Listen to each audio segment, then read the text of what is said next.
Hare Krishna. So nectar of devotion का हम लोग नया अध्याय 18वां अध्याय चालू कर दिए थे। 18 chapter. Character of one in ecstatic love.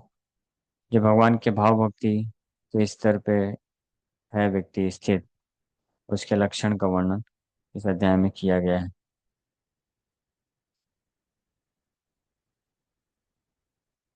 सो अध्याय 18 और ऐसे कैरेक्टरिस्टिक्स में से हम लोग दो का श्रवण कर चुके हैं।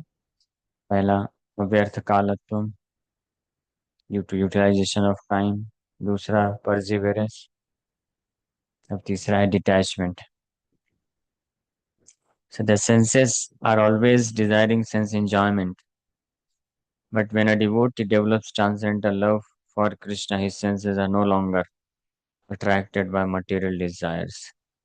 So, इंद्रियां हमेशा इंद्रिय भोग की इच्छा करती हैं, लेकिन जब कोई भक्त भगवान के दिव्य प्रेम, कृष्ण के प्रति दिव्य प्रेम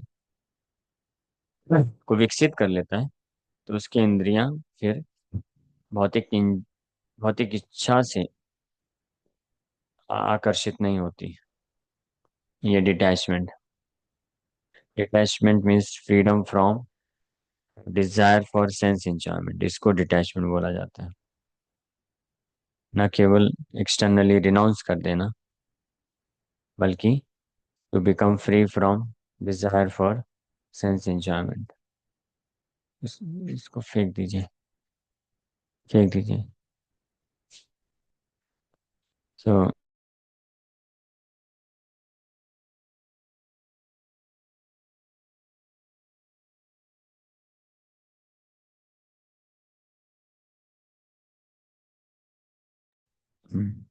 सो this state of mind is called detachment. मन की इस स्थिति को वैराग्य बोलते हैं, डिटैचमेंट बोलते हैं। हाँ, समझ पा रहे हैं डिटैचमेंट का अर्थ क्या?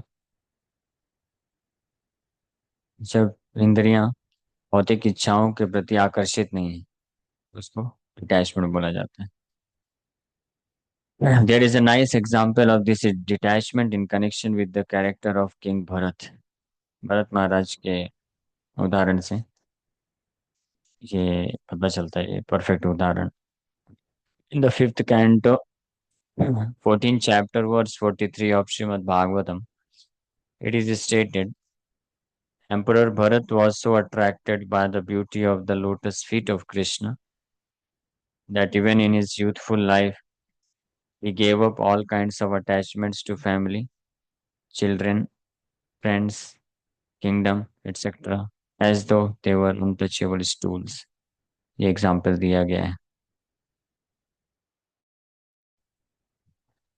5वें स्कंद के 14 चैप्टर वर्स 43 श्रीमद् भागवतम में बताया गया है।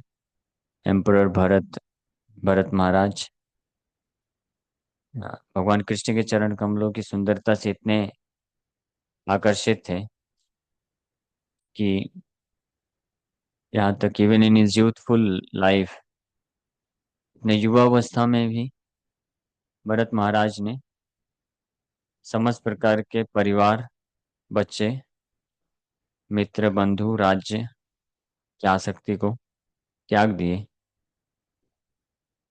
और किस प्रकार से? एज दो देवर अनटचेबल स्टूल्स, इस तरीके से त्याग दिए, मल की तरह। और कुछ सालों के बाद, हाँ कर लीजिए, इधर वाला बस ऑन करिए, अगर जितने मिनिमम में आपका काम हो जाए। सो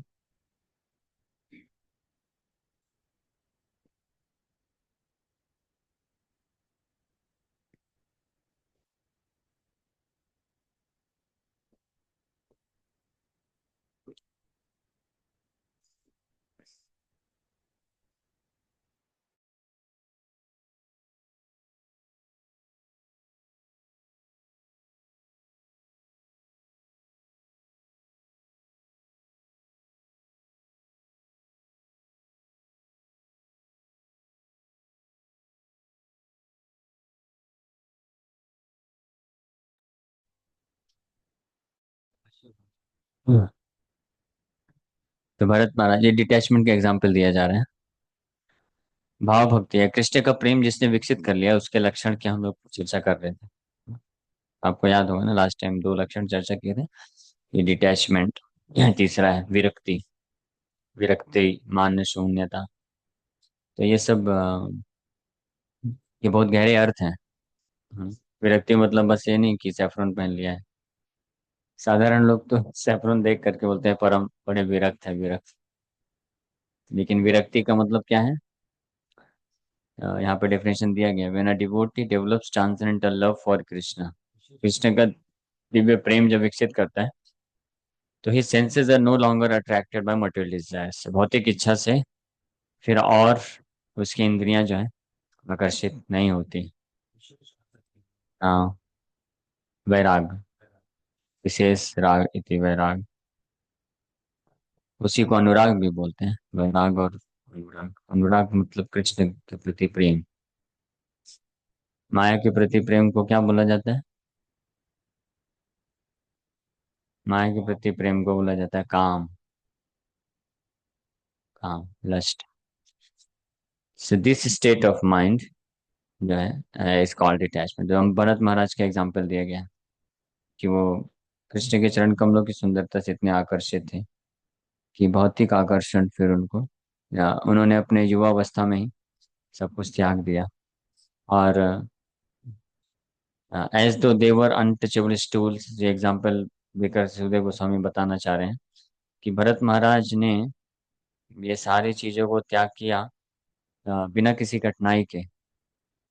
और ऐसा नहीं कि बाद में उनको पश्चाताप हो रहा हो, अरे उस वक्त तो सेंटिमेंटली मैंने डिसीजन ले लिया ऐसा, और फिर सोचने में पड़ गए। तुम्हारी स्थिति ऐसी है। हम लोग कुछ वैराग प्रवचन सुनकर साधु संघ में आकर के कभी कभी वैराग ले लेते हैं, छोड़ देते हैं कुछ चीजों को भावनात्मक होकर के। फिर कुछ सालों में लगता है, अरे ऐसा क्यों कर दिया। लेकिन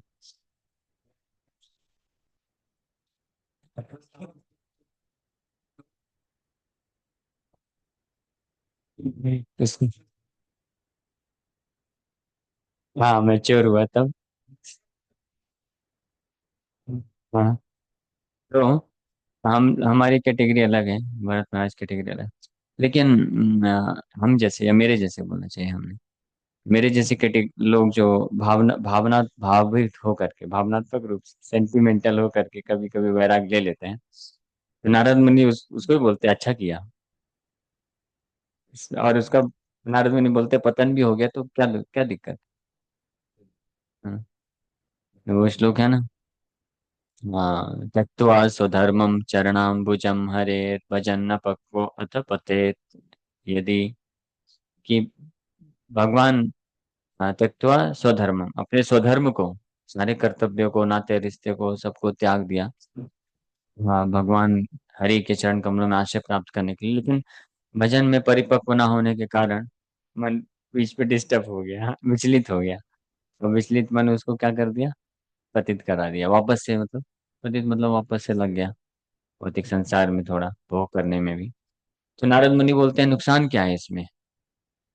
नुकसान मतलब कि फिर भी उसने जो सेंटिमेंटल होकर के, सेंटिमेंटल को क्या बोलेंगे, जोश में आकर के, भावनात्मक रूप से जोश में आकर के जो वैराग ले के सब छोड़ छाड़ के भाग गया था, तो उसमें कोई नुकसान नहीं। कम से कम किया तो 2 4 10 साल 15 साल कर डाला, भजन किया, सेवा किया, वो उसका परमानेंट एसेट है, गेन है। हाँ, ये जो हम अल्प मात्रा में भी, इतनी मात्रा में भी अगर कृष्ण के लिए कुछ सेक्रीफाइस करते हैं, समर्पण करते हैं उनकी सेवा के लिए, तो वो बहुत बहुत बड़ा अचीवमेंट है एक्चुअली में। हाँ, तो it's not so easy thing. जन्मों जन्मों जो है, जन्मों जन्मों तक कोई व्यक्ति बहुत बड़े बड़े सेक्रीफाइस कर ले, तब भी उसको ऐसा कृष्ण के लिए सेक्रीफाइस करने का मौका नहीं मिलता है। इस संसार में हर कोई सेक्रीफाइस ही तो कर रहा है, और क्या कर रहा है, ऐसे किसी न किसी को संतुष्ट करने के लिए आपको सेक्रीफाइस करना ही पड़ेगा। संसार में एडजस्टमेंट करके ही रहना पड़ता है व्यक्ति को, और कोई दूसरा ऑप्शन नहीं। एडजस्टमेंट मतलब क्या, you have to sacrifice your things, your opinions, your, और क्या क्या होता है, अपनी भावनाओं को भी, और अपने इमोशंस, अपने ओपिनियन, अपने चीज़ों, वस्तुएं, समय, एनर्जी, सबको सेक्रीफाइस करना पड़ता है संसार में अगर आपको रहना है तो। अगर कोई अगर कोई सेक्रीफाइस नहीं करेगा तो रह भी नहीं सकता है। अगर सेक्रीफाइस, जो बेसिक मिनिमम रिक्वायर्ड सेक्रीफाइस है, वो नहीं करेगा तो व्यक्ति को बहुत बड़ा सेक्रीफाइस करना पड़ जाएगा। इस संसार को सेक्रीफाइस करना पड़ सकता है।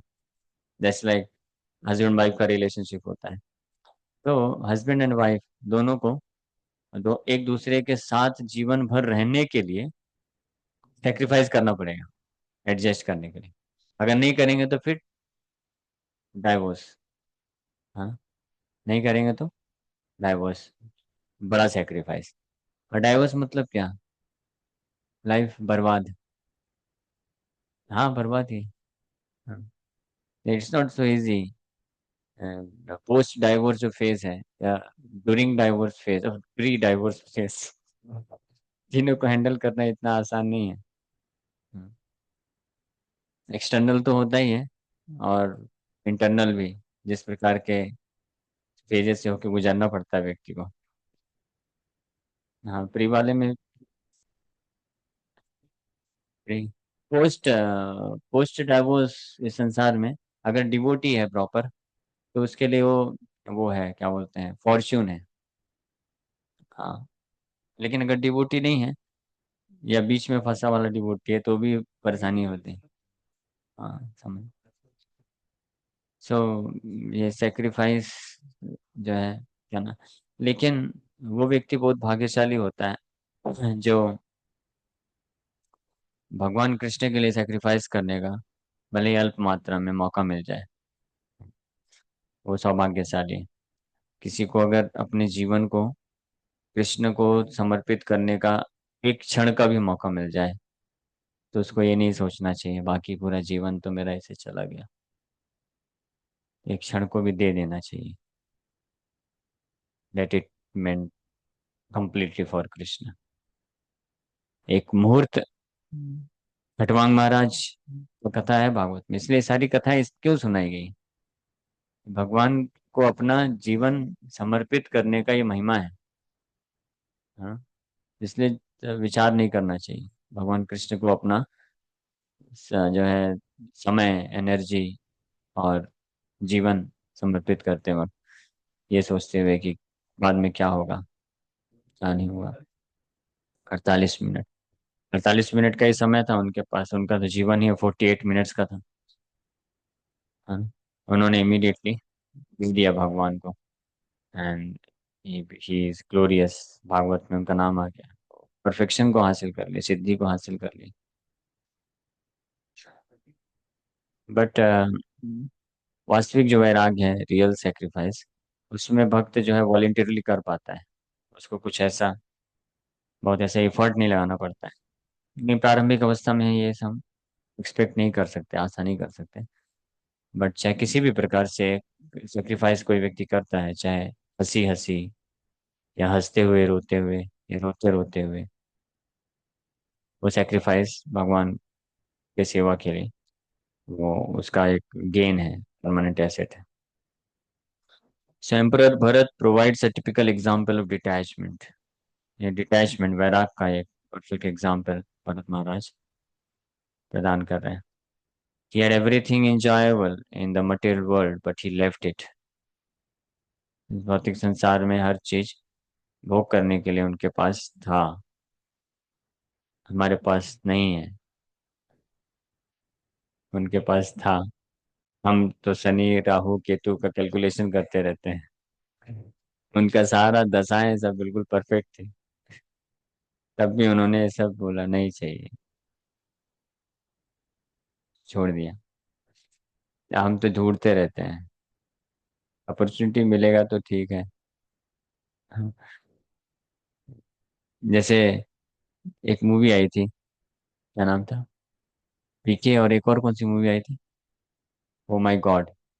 है ना। तो उसमें बोलता है, जो डर गया वो मंदिर गया। एक ये स्टेटमेंट था। और दूसरा, ये गलत नहीं है, सही है बिल्कुल। और दूसरा, एक और था, जिसके पास कुछ नहीं मिला, कुछ कुछ नहीं है, कुछ नहीं कर सकता, वो जाके मन को समर्पित कर देता है। हाँ, to some degree for some people it's correct also. क्योंकि प्राय लोग इस भौतिक संसार में भौतिक भोग ही चाहते हैं, भौतिक कामनाएं होती हैं। वो जब देखते हैं कि पूर्ण नहीं हो पाएगी, कैसे इसको बचाऊं, तो डर गया तो मंदिर गया। तो मंदिर किस लिए गया? भगवान के लिए नहीं गया। वो अपने भौतिक कामनाओं से मुक्ति के लिए गया।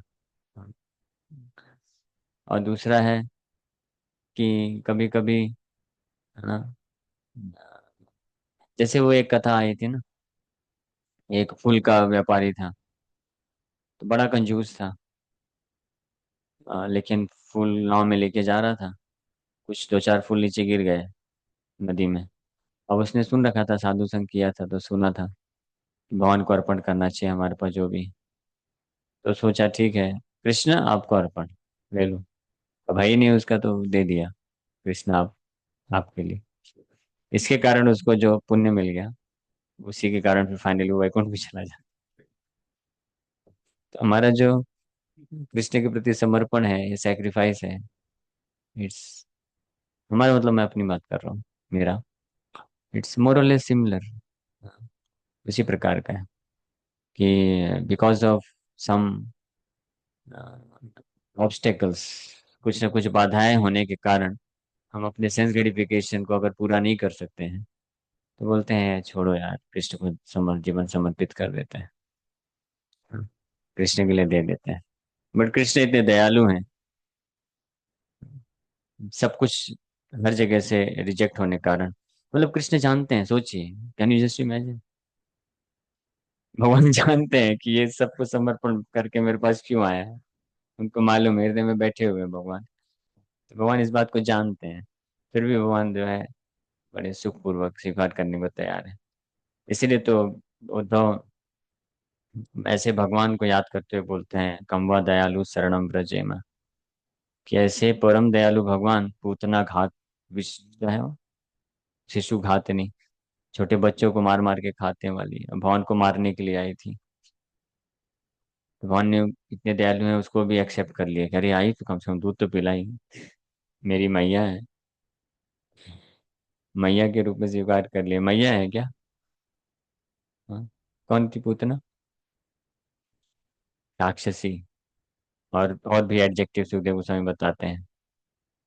असाध्वी, असाध्वी, असाध्वी मतलब, साधु मतलब अच्छा, सज्जन, सरल, और नॉट अ चीटर। बट असाध्वी मतलब धोखेबाज, दुर्जन, चीटर, और बुरी, विथ मैलेसियस इंटेंशन, मैलेसियस ही बोलते हैं ना, मैलेसियस इंटेंशन। बन के तो आई थी, बड़ा सुंदर स्त्री, कमल का पुष्प लहरा रहे थे, बहुत सेवा का भाव दिखाते दिखाते आई थी। हाँ, यहाँ तक कि यशोदा मैया, रोनी माता जी भी सोची कि लगता है कोई देवी आई है, स्वर्ग से अप्सरा या देवी आई है हमारे कृष्ण के ऊपर कृपा करने के लिए। और पुष्प, कमल पुष्प ली थी, तो लगा कि लक्ष्मी भी हो सकती है, कमला देवी। तो बोले ठीक है, सबने अलाउ कर दिया। भगवान देखते ही समझ गए, "अरे, इसके हृदय में कितना क्रूरता है", आंख बंद कर ली। नहीं, मुझे दोष नहीं देखना है, मुझे इसका उद्धार करना है। इसलिए भी भगवान आंख बंद कर लिए, क्योंकि भगवान दोष नहीं देखना चाहते, भगवान उद्धार करना चाहते थे। और दूसरा, भगवान दोष नहीं, भगवान इसलिए भी कि स्त्री होके ऐसा कर रही है, मुझे मारना पड़ेगा इसको। स्त्री होकर के बच्चे पे, कोई भी स्त्री होती है, कोई छोटा बच्चा होता है, तो उसके प्रति मत्सर आ जाता है। लेकिन स्त्री होकर के छोटे बच्चे को, मैं इतना नन्हा सुकुमार, इतना सुंदर बालक के रूप में आया हूँ, फिर भी ऐसे कर रही, आंख बंद कर लिए। स्त्री को मारना नहीं चाहते, इसलिए आंख बंद कर लिए। ऐसे अनेकों कारण बताए गए। सो भगवान ही है जो हम किसी भी परिस्थिति में, किसी भी कारण से कोई व्यक्ति आता है तो भगवान उसको स्वीकार कर लेते हैं, उसकी सेवा को। हाँ, इसलिए हमको कभी कभी जब पता भी चले कि मैं तो कृष्ण का सेवा, कृष्ण को समर्पण, ये सब क्या है, नौटंकी ही है, मैं बस ऐसे ही कर रहा हूँ, तो भी हमको करना चाहिए क्योंकि कृष्ण इज एक्सेप्टिंग, कृष्ण स्वीकार कर रहे हैं ना। तो इसलिए कर लेना चाहिए। और the very fact that I understand, I know and I accept it, that itself is, to some degree its sincerity. वो सिंसियरिटी है, भगवान उसको अप्रिशिएट करते हैं और फिर कृपा करते हैं। So Bharat Maharaj had everything, but he left it. This means that detachment does not mean artificially keeping oneself aloof and apart from the allurements of attachment. Detachment का अर्थ केवल ये नहीं है कि अपने आप को केवल भौतिक संसार के जो एल्यूरमेंट्स हैं, एल्यूरमेंट्स मतलब आकर्षण से दूर रखना बस। Of course that is required, वो जरूरत है। हम्म, हम जो कमजोर हैं उनके लिए। लेकिन इस प्रकार से कोई अपने आप को अटैचमेंट एल्यूरमेंट से दूर रखता भी है, सो वो पूर्ण रूप से डिटैचमेंट नहीं बोला जा सकता है। ही हैज टू प्रोग्रेस, उसको और प्रगति करने की आवश्यकता है। एंड प्रगति का मतलब क्या है? To develop full sense of attachment for Krishna है। ये कृष्ण के प्रति जब पूरा अटैचमेंट का भावना विकसित होता है, तब वास्तविक रूप में वो जो वास्तविक डिटैचमेंट है वो प्राप्त कर सकता है। Even in the presence of such allurements, if one can remain unattracted by material attachments, he is called detached. Detachment का वास्तविक definition क्या है? Even in the presence of such allurements, ऐसे आकर्षण के उपस्थिति में भी, ऐसे आकर्षण या भौतिक संसार के भोग करने का अवसर होने पर भी, जो भौतिक आसक्तियों से अनअट्रैक्टेड रहता है ना? तो उसको डिटैच कहते हैं, वो विरक्त। ऐसा भी हो सकता है कि कोई बुद्धिमान हो एंड इंटेलिजेंस, बुद्धि होने के कारण, even in the presence of allurements, भौतिक आकर्षण होने पर भी, अपॉर्चुनिटी अवसर होने पर भी, वो बोलता है नहीं, नहीं चाहिए। बट स्टिल उसके हृदय में कुछ आकर्षण विद्यमान हो सकता है, लेकिन because he has developed good intelligence in the association of, हाँ, एसोसिएशन ऑफ डिवोटीज, सुने रहे आप लोग। सो भक्तों के संग में जिसने अच्छी बुद्धि विकसित कर ली है, सो वो ऐसे भौतिक आकर्षण के प्रेजेंस में, उपस्थिति में भी, अगर उनको एक्सेप्ट नहीं करता है, रिजेक्ट कर देता है, so that is sign of having good intelligence, even though there में भी अट्रैक्शन, आकर्षण होने पर भी।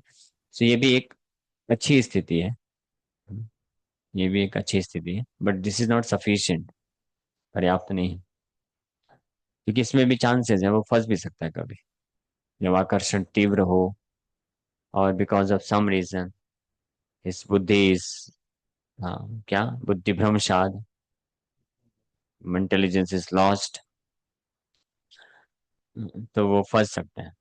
लेकिन अपर सम परम दृष्टवा निवर्तते, जैसे भगवद गीता में बोलते हैं, ऐसा व्यक्ति जो in the presence of allurements, if you can remain unattracted, unattracted का मतलब होता है he his senses, he doesn't want, is not attracted to fulfil the material desires. ये प्रभुपाद जी डेफिनेशन में लिख रहे हैं। When a devotee develops transcendental love for Krishna, his senses are no longer attracted by material desires. भौतिक कामनाओं से आकर्षित नहीं होते उसकी इंद्रियां। हम्म, उसको बोलते हैं unattracted by material attachment. So in the beginning, of course, a neophyte devotee must try to keep himself apart from all kinds of alluring attachments. But the real position of a mature devotee is that even in the presence of all allurements, he is not at all attracted. लेकिन शुरू में ये जरूरी है,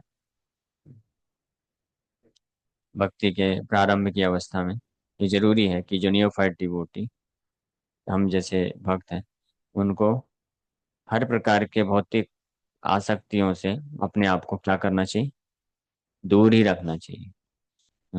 unnecessary hero बनने का प्रयास नहीं करना चाहिए।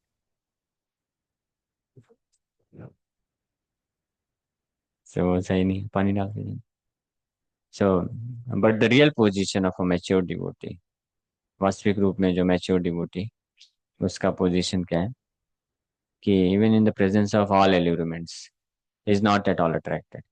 This is the actual criterion of detachment, and such a real devotee, such a detached devotee, is actually qualified to preach the message of Krishna consciousness in full flesh form. ऐसा जो भक्त होता है, वो वास्तव में योग्य है, पूरे पृथ्वी में कहीं भी जा करके शिष्य बना सकता है और लोगों को भक्त बना सकता है वो, ऐसा। बट जो प्रीचिंग मूवमेंट में है चैतन्य महाप्रभु के, so they are expected to raise themselves to such a platform. उनसे आशा भी की जाती है, otherwise don't take this preaching mission. ये आशा भी की जाती है कि अगर आप उस स्तर पे नहीं है तो उस स्तर पे लाना है ना. You can not just justify your self ये बोल करके कि मैं तो नियोफाइट हूँ, मैं उस स्तर पे नहीं हूँ, तो क्या करूँ, क्या करूँ, क्या डू समथिंग, ऐसा कुछ करना है ताकि हम उस स्तर पे आए. हाँ, माला कर सकते हैं और कुछ नहीं कर सकते. माला कर सकते हैं और प्रार्थना कर सकते हैं.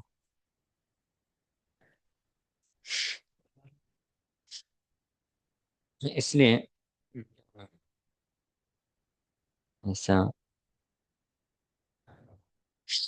ये एक्चुअल क्राइटेरियन ऑफ डिटैचमेंट है. ठीक है, ये सब हमको ज्ञात होना चाहिए. Nectar of devotion law book है, प्रभुपाद जी बोली, बहुत जरूरी है, क्योंकि इससे हम ट्रस्ट कर पाएंगे. किसको?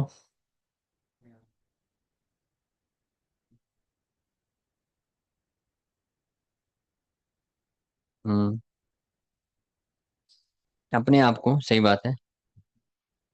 सबसे पहले तो अपने आप को, साथ में दूसरों को भी, नॉट जस्ट अपने आप को. जैसे मैंने अपने आप को तो टेस्ट कर लिया, अरे प्रभु जी नहीं है, ये नौ के नौ जो भक्ति भाव भक्ति के लक्षण हैं, एक भी नहीं दिखते, सब कोसों दूर है. तो अपने आप को तो जज कर लिया, टेस्ट कर लिया. लेकिन जब ऐसा भक्त फिर इच्छा रखता है कि ये सारे कृष्ण के प्रति भाव भक्ति के जो सिम्टम्स है, लक्षण है, विकसित करना चाहता है, तो फिर उसका एक दूसरा जिम्मेदारी भी हम लोग करना चाहते हैं. कौन कौन ये जो भाव भक्ति के नौ लक्षण है, इसको विकसित करने की इच्छा रखता है? नहीं चाहते, फुली प्रिपेयर्ड नहीं है. प्रिपेयर्ड हैं सब लोग, हाथ में प्रिपेयर्ड मतलब तैयार हैं, इच्छा रखते हैं. इच्छा रखते हैं तो ये सब ध्यान से सुनिए, ताकि हम इस बेसिस पे अन्य वैष्णव को भी जज कर सकें, not for the purpose of finding fault in them, उनमें दोष देखने के उद्देश्य से नहीं. जैसे लाइक आप बीमार हैं, तो आप कौन एक्सपर्ट डॉक्टर है, ये जज करने की जरूरत है कि नहीं है? तो इसका मतलब ये थोड़ी ना कि कोई बहुत एक्सपर्ट डॉक्टर नहीं है तो उसका जा करके फिर निंदा करे और उसको, हे एक्सपर्ट, इन एक्सपर्ट डॉक्टर, क्या डॉक्टर के नाम पे धब्बा, ये सब बोलने की जरूरत नहीं है. ये अपराध होगा, है ना. लेकिन अगर हम इस बेसिस पे डिस्क्रिमिनेशन करते हैं कि मेरे लिए फास्टर प्रोसेस क्या होगा, कौन कौन सा डॉक्टर है जो मुझे अच्छे तरीके से और जल्दी मुझे इलाज कर सकता है, तो ये जो डिस्क्रिमिनेशन है, ये ऑफेंसिव नहीं होता है. समझ समझ पा रहे हैं आप लोग? हाँ? क्योंकि हमको एसोसिएशन करते वक्त भी कुछ चीज़ों का ध्यान रखना जरूरी है. हमको ये जब सिम्टम्स पता चलेंगे, लक्षण, इन लक्षणों के आधार पे हम समझ सक पाएंगे कि कौन वो भक्त है जो उत्तम अधिकारी प्लेटफॉर्म में है। सो उसका संग प्राप्त करना चाहिए और उसका सेवा करना चाहिए। Service of such an exalted devotee, personal service भी बहुत पावरफुल होता है। उनका पर्सनल सेवा करना, उच्छिष्ट लेना, ये सब बहुत पावरफुल होता है। मतलब कि ऐसे जो पावरफुल डिवोटीज होते हैं, they are like fire, fire की तरह होते हैं, है ना। अगर आप डिसरिस्पेक्टफुली अप्रोच करते हैं तो चांसेस हैं व्यक्ति जल भी सकता है। बट ओवरऑल जो शिक्षाएं दी जाती हैं, शास्त्र की शिक्षा और association of pure devotee, uttama adhikari Vaishnava is always beneficial for all kinds of people. हर प्रकार के लोग, भले ही कोई प्रॉपर रिस्पेक्ट के साथ नहीं भी कर पाता है, आउट ऑफ इग्नोरेंस या इनोसेंट होने के कारण या पता ना होने के कारण, तो भी उसको लाभ ही मिलता है। लेकिन अगर पूर्ण लाभ को उठाना चाहता है तो उसको सीख लेना चाहिए। इसलिए ये सब हमको शिक्षा दी जा रही है, ताकि हम ये जो अभी हम लोग चर्चा कर रहे हैं, इससे तो हम पहले पता कर सकें कि who is actually a devotee situated in transcendental love of Krishna. Krishna के दिव्य प्रेम में स्थित कौन वो भक्त है। हाँ। सामान्यतः लोग किसको महान भक्त मानते हैं? जिसके बहुत सारे फॉलोअर्स हैं, या जो बहुत अच्छा लेक्चर दे सकता है, बहुत अच्छा कीर्तन कर सकता है, हाँ, भावपूर्ण कीर्तन कर सकता है, बहुत सारे फॉलोअर्स हैं, या बहुत जो अच्छे से सॉफ्ट, उसको क्या बोलते हैं, एक टर्म है सॉफ्ट स्पोकन ना, सॉफ्ट स्पोकन है। ये सब सिम्टम से जज करते हैं। लेकिन ये सब सिम्टम जो है इमटेरियल है, आप जज नहीं कर सकते। कभी कोई भी कोई बहुत ही एग्जॉल्टेड डिवोटी बहुत रफ होता है। हाँ, रफ मतलब आप बात करेंगे तो लगेगा रे इतना क्यों भड़क रहा है। भड़क भी सकता है, क्योंकि उनको वो किस भाव में है वो पता भी नहीं चलता कभी। तो इसलिए कभी इस बेसिस पे जज नहीं करना चाहिए। वी शुड गिव टाइम, समय देना चाहिए। स्पेशली हम जब दीक्षा गुरु चूज करते हैं, उसमें भी ये सब अप्लाई होता है। दीक्षा गुरु और शिक्षा गुरु दोनों एक ही है, क्योंकि दोनों का पर्पस एक ही है और पोजीशन भी एक ही है, कार्य भी एक ही है। और शिक्षा गुरु या दीक्षा गुरु, ये सारे सिम्टम्स। बट इसमें हाँ,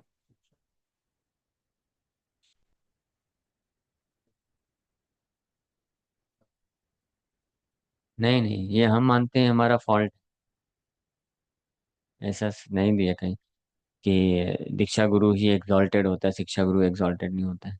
ये जो डिस्क्रिमिनेशन है ये ऑफेंसिव हो सकता है। दीक्षा गुरु शिक्षा गुरु पोजीशन है। दीक्षा गुरु मतलब जो आपको इनिशिएट करता है, परंपरा से जोड़ता है।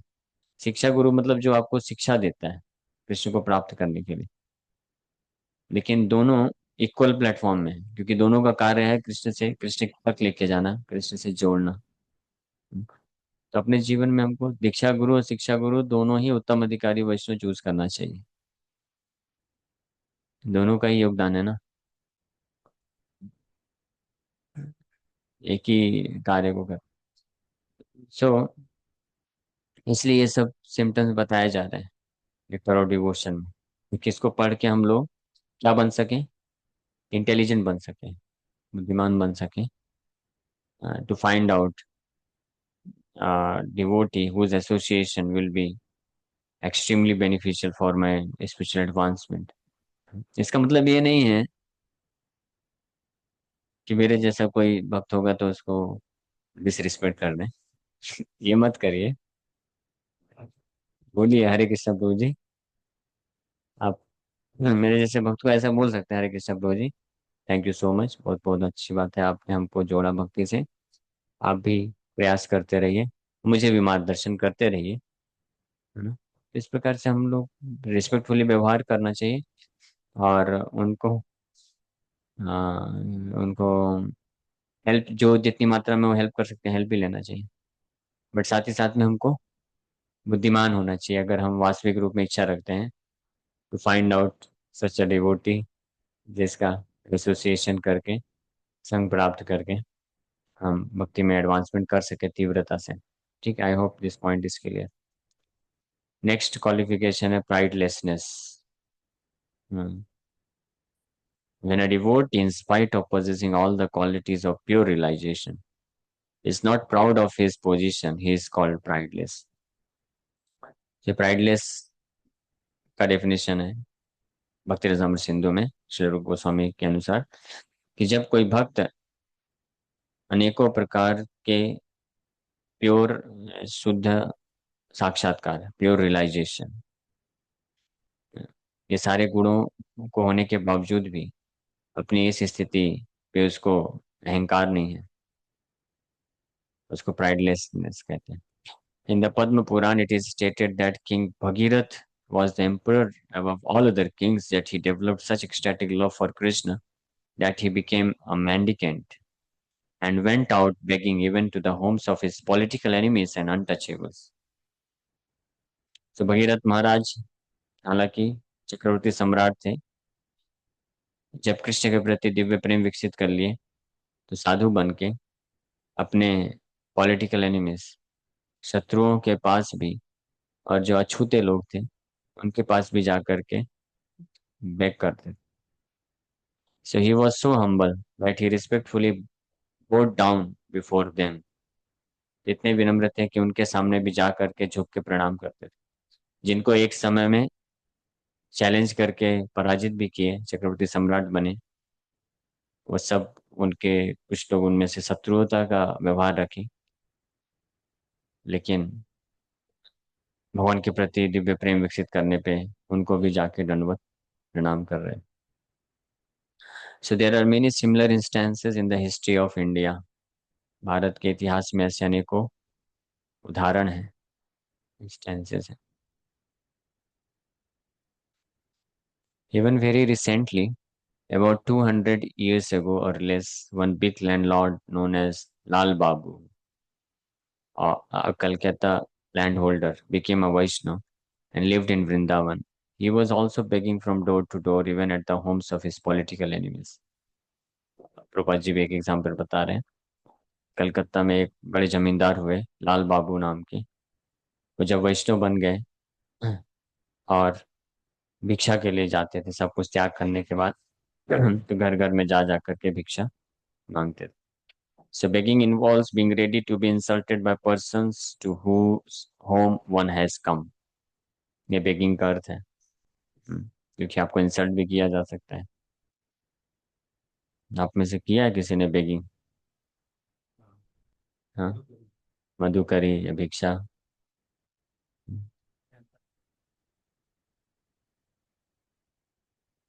हमारे लिए बेगिंग का अर्थ है बुक डिस्ट्रीब्यूशन। जब आप बुक डिस्ट्रीब्यूशन करने जाते हैं, so we are begging them to take this Krishna consciousness.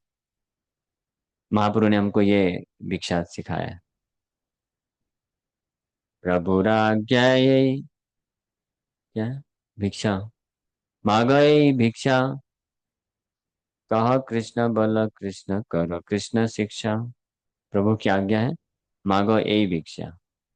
सुनो सुनो हरिदास, सुनो सुनो नित्यानंद, सुनो हरिदास, प्रति घरे घरे जाओ, मांगो यही भिक्षा। क्या ये भिक्षा मांगो घर घर जा जा करके, कि बोलो कृष्ण, कहो कृष्ण, करो कृष्ण शिक्षा। Please chant the holy name of Krishna. बोलो कृष्ण, करो कृष्ण। करो means to work, work for Krishna. तब तक केवल अपने और अपने परिवार के लिए कार्य करते रहोगे। मैन, कहो कृष्ण शिक्षा। और अगर कुछ बोलना ही है, किसी को कुछ इंस्पायर करना है, प्रेरणा देना है, हर कोई तो करता ही है ना, भारत में स्पेशली। किसी से इंस्पिरेशन मांगने की जरूरत नहीं है, वो चालू हो जाएगा बस। बेटा क्या कर रहे हो अभी? ये कर रहे हो, ये भी करो साथ में, ऐसे भी करो। तो ये तो बहुत कॉमन है, तो करो। तो बोल रहे हैं, ये सब माया शिक्षा है, लेकिन क्या करो, कृष्ण शिक्षा करो। If at all you want to inspire somebody, inspire him to take shelter of Krishna's lotus feet. अगर कुछ इंस्पिरेशन देना है किसी को, अगर इंस्पिरेशन देने को आपको लगता है बहुत, मैं कुछ इंस्पायर करूं। मैं भी इस इल्यूजन में था पहले, लेकिन धीरे धीरे इल्यूजन खत्म हो रहा है। But still as a matter of duty we have to do it, क्या करें। इंस्पायर करना ही है तो कृष्ण के लिए इंस्पायर करो। हम्म, कृष्ण के लिए इंस्पायर करने में क्या होगा result? If you inspire thousand people for Krishna consciousness, hardly one में गेट इंस्पिरेशन। माया के लिए इंस्पायर करोगे, सब आकर के बिल्कुल तैयार हो जाएंगे। हाँ, तो रेडी रहेंगे। जैसे वो कोचिंग क्लास में चालू किया था ना, अपेक्स में, वहाँ के डायरेक्टर को जब पता चला मैं आईआईटी क्वालिफाइड हूँ, तो मेरे को बोलता है कि आप गीता तो पढ़ाइए ही, लेकिन थोड़ा सा इसके लिए भी इंस्पायर करिए, मैथ्स भी बीच बीच में पढ़ाइए। हाँ, मैं बोला ये सब मैं कर चुका, अब नहीं कर सकता इंस्पायर। आप मुझे मैथ्स पढ़ाने के देंगे तो मैथ्स पढ़ाते वक्त भी यही इंस्पायर करूंगा। और एक्चुअली ऐसे ही हो रहा था जब मैं कोचिंग क्लास में गया था मैथ्स पढ़ाने के। सो तो फिर जब कृष्ण के लिए इंस्पायरेशन करना चालू किया, कोई कहाँ इंस्पिरेशन नहीं।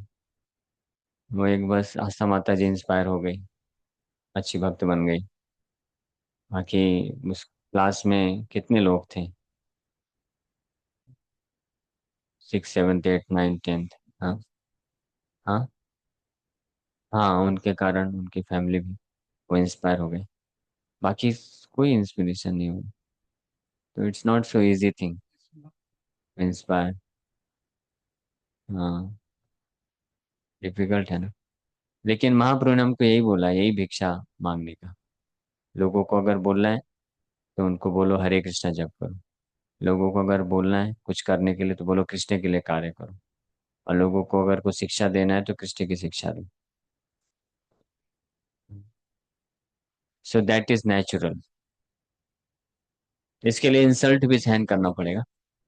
जब आप लोगों को बोलोगे, हाँ, बोलो कृष्णा, कहो कृष्णा, करो कृष्ण शिक्षा, करो कृष्ण शिक्षा, ये जब आप लोगों को बोलेंगे तो लोग नेचुरली जो है, they are very much inclined for sense gratification. इंद्रिय तृप्ति के लिए बहुत इंक्लिनेशन रहता है। तो क्या करेंगे? आपका इंसल्ट करेंगे। वो करेंगे ही ना, स्वाभाविक है ना। बोलेंगे, आप किसी को बोलोगे "ए, चाय कॉफी छोड़ दो, प्याज लहसुन छोड़ दो, नॉनवेज छोड़ दो, इधर उधर घूमना छोड़ दो"। तो बोलेंगे अब ये भी, इसमें भी प्रॉब्लम है। इसमें क्या प्रॉब्लम है अभी? जैसे मैं एक यूथ डिवोटी को बोला कि प्रभु ये सही नहीं है, ये अलाउड नहीं है।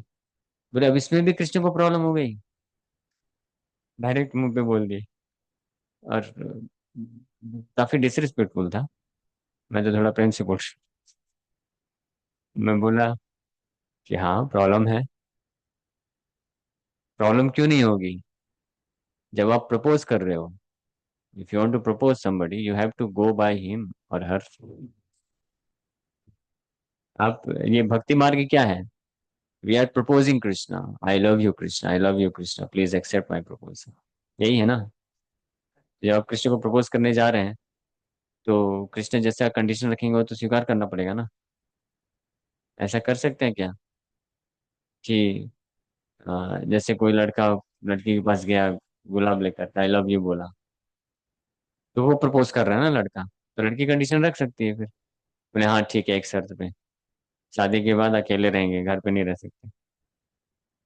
तो मानना पड़ेगा। और नहीं मानोगे तो फिर छोड़ दो, है ना। यही तो दिक्कत है लव मैरिज का। अरेंज, यस वेरी नाइस, इसीलिए अरेंज मैरिज करना चाहिए कृष्ण की। नहीं, अरेंज में दिक्कत है। अरेंज मैरिज मतलब don't directly go to Krishna and propose him. Direct Krishna के पास जाके प्रपोज मत करो। गुरु साधु वैष्णव के पास जाओ, बोलो आप अरेंज करा दो। तो वो फिर जाएंगे और कृष्ण के पास बोले देखिए, इसको आपको एक्सेप्ट करना पड़ेगा। लेकिन कुछ कुछ चीजें हैं ये फॉलो करने करेगा, कुछ कुछ मैं जिम्मेदारी लेता हूँ। हाँ, तो गठबंधन की सरकार हो जाएगी। ये भगवान का नहीं तो जो क्या बोलते हैं उसको, कंडीशन है, बहुत हाई है। सर्वधर्मान परित्यज्य, सब कुछ छोड़ो। अब इसमें क्या प्रॉब्लम है, इसमें क्या बुरा है? नहीं, बुरा नहीं है, सब अच्छा है, लेकिन फिर भी छोड़ो। भगवान का ये कंडीशन है। सर्वधर्मान मतलब धर्म मतलब अच्छा है ना, पुण्य है, उसको भी छोड़ो, भगवान बोलते हैं। नहीं, इसमें भी नहीं, केवल मैं, ओनली मी। ये कृष्ण का कंडीशन है, ओनली मी। तो खाना पीना छोड़ दूं? हाँ, छोड़ना पड़ेगा। खाना पीना भी करना है तो केवल मेरे लिए। ये कृष्ण का कंडीशन। कृष्ण को बोल तो we follow, and we want to follow whatever Krishna desires. सर्वधर्मान परित्यज्य, yes, we want to do. So हम करना भी चाहते हैं, और जितना हम कर सकते हैं करेंगे ही। बट क्योंकि हम लोग कलयुग में हैं, सो हम पूरी तरह, सर्वधर्मान also includes this mental state में जो है कार्य, thinking, feeling, willing. Krishna's condition is, अच्छा मुझे प्रपोज कर रहे हो, मुझे प्राप्त करना चाहते हो, so you can not think of anybody else. ये सब टेंडेंसी कहाँ से आ रही है? परवर्टेड रूप में इस भौतिक संसार में है ना। नहीं नहीं, कृष्ण से आ रहा है। समझे नहीं? ये सब टेंडेंसी मतलब कि जैसे कोई किसी को प्रेम करता है तो नहीं देखना चाहता कि फिर किसी और से बात नहीं करना, किसी और के बारे में अभी मन में तो नहीं घुस सकता है, नहीं तो बोलता है दूसरे के बारे में क्यों सोच रहे हो, ऐसा भी बोल सकता। लेकिन कृष्ण तो मन में है, तो जानते हैं। मुझे प्रपोज किया है तो दूसरे के बारे में क्यों सोच रहे हो? प्रपोज मुझे किया और सोच रहा है दूसरे के बारे में। मेरा पति, मेरा माँ बाप, मेरे बच्चे, मेरे सब। हरे कृष्णा। कौन? अच्छा, पूर्वी। हरे कृष्णा। हरि बोल। आप पश्चिम से आई तो इसलिए मैं पहचान नहीं पाया। उधर पश्चिम है ना, तो उधर से आप आई इसलिए मैं नहीं पहचान पाया। ठीक है, बैठ जाइए। उधर से। सो इधर बैठ जाइए। जो कृष्ण कृष्ण का ये स्वभाव है। कोई भी। हम्म। हरे कृष्णा।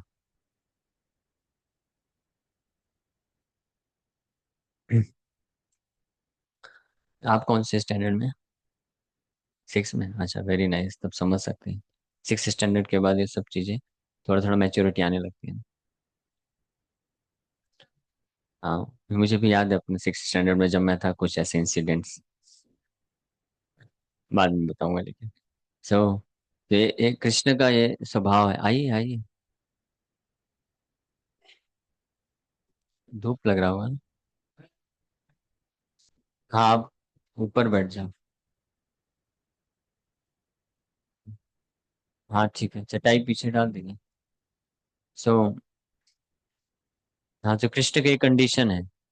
क्या कंडीशन है? कि अगर मुझे प्रेम करना चाहते हो, आप कृष्ण को प्रेम करना चाहते हैं? पक्का? तो जब कृष्ण के पास आप जाएंगे, रोज फ्लावर लेकर के, कृष्ण आई लव यू, तो कृष्ण ये सारे कंडीशन रखते हैं।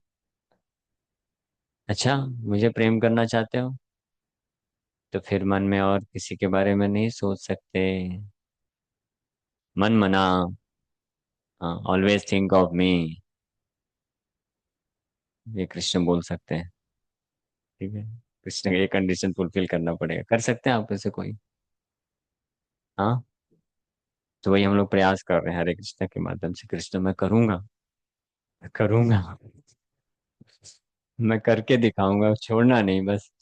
हाँ, इस भावना से हम करते हैं, हरे कृष्ण, हरे कृष्ण, कृष्ण कृष्ण, हरे हरे, हरे राम, हरे राम, राम राम, हरे हरे।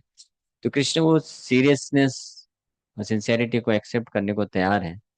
लेकिन अगर हम सीरियस नहीं है, बोल तो दिया कृष्ण आई लव यू, कृष्ण बोलते हैं मन मना, मेरे बारे में ही सोचो केवल। बोलते हैं हाँ ठीक है, माला झोली पकड़ लिया, लेकिन फिर मोबाइल भी चलाते रहते हैं, फिर इधर उधर भी सोचते रहते हैं। कृष्ण बोलते सीरियस नहीं।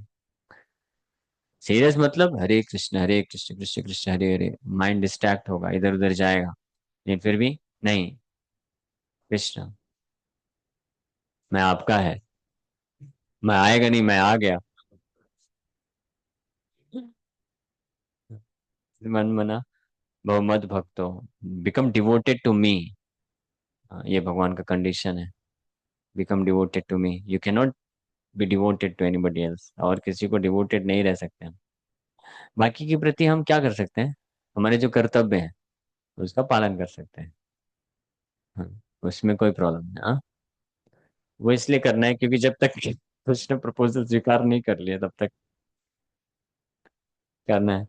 Once Krishna accepts, yes, proposal accepted, come on, फिर कोई दिक्कत नहीं। फिर ये डिस्टिंक्शन डिस्टिंक्शन भी नहीं रह जाता है कि कोई बच्चा है, बूढ़ा है, बालक है, स्त्री है, पुरुष है, पशु है, कोई वो नहीं है। That is the final call भगवान की तरफ। लेकिन जब तक वो नहीं है तब तक। हाँ, इसीलिए तो कृष्ण की कंडीशंस बहुत, मन मना भव मत भक्त मध्य आजी, मेरा ही पूजा करो, माम नमस्कुरु, मुझे प्रणाम करो। तो हम ये सब करते हैं because we want to show our deep interest in Krishna. हम अपने गहरे रुचि को कृष्ण को दिखाना चाहते हैं। तो भगवान को भी तो लगना चाहिए ना कि ये मेरे में इंटरेस्टेड है। टेस्ट लेते हैं ना हर जगह, किसी भी बड़ा व्यक्ति को आप जो है सेवा करना चाहते हैं, जॉब लेना चाहते हैं, वो लोग सब इतने सारे टेस्ट इंटरव्यू क्यों लेते हैं? आप कंपनी में जाएंगे तो कंपनी आपके क्वालिफिकेशन स्किल्स को तो पूछेगा ही, लेकिन साथ में ये भी पूछेगा, why do you want to serve in our organisation, ऐसा भी पूछता है ना। क्योंकि वो जानना चाहते हैं कि आपके अंदर वो इंटरेस्ट क्या है उनका सेवा करने के लिए। तो कृष्ण भी तो ये कंडीशन रखेंगे ही ना कि आपको क्या इंटरेस्ट है, कितना इंटरेस्ट है। हाँ, तो ये हम इंटरेस्ट शो करते हैं भगवान को कि yes I am interested in you, दो प्रकार से। कि बाकी सारे जो अटैचमेंट्स हैं उसको फीड नहीं करते हैं। अटैचमेंट्स हैं कृष्णा, लेकिन मैं फीड नहीं करूँगा, तो आपके लिए करूँगा। सो उसको बोलते हैं, that is being involve, begging involves being ready to be insulted by persons whose home one has come। इसके ऊपर हम लोग चर्चा कर रहे थे, प्राइडलेसनेस। So that is natural, but one has to tolerate such insults for the sake of Krishna। Krishna के लिए कितने अपमान को व्यक्ति सहन कर सकता है। हम्म, नहीं होता ना।